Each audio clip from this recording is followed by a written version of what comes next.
I'll show you how you can switch your language on the Zalando app.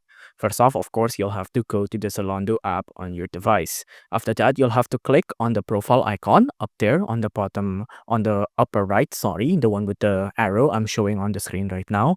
After that, you have to go to the app settings. It's the third option from the overview section down there. The one, again, the one I'm showing with the arrow right there. After that, you just have to click on the current country. So right now, my current country is the United Kingdom. Again, the thing I'm showing on the arrow right now. After that, you just have to choose a country and confirm with the OK button, right?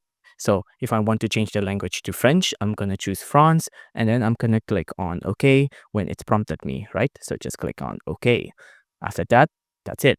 You're done. So the way you change the language on the Zalando app, you'll have to change the country along with it as well. So if you want the Irish language, you'll have to switch to Ireland. If you want to switch back to English, switch back to the UK, so on and so forth. If you enjoyed this video, please do consider liking and subscribing.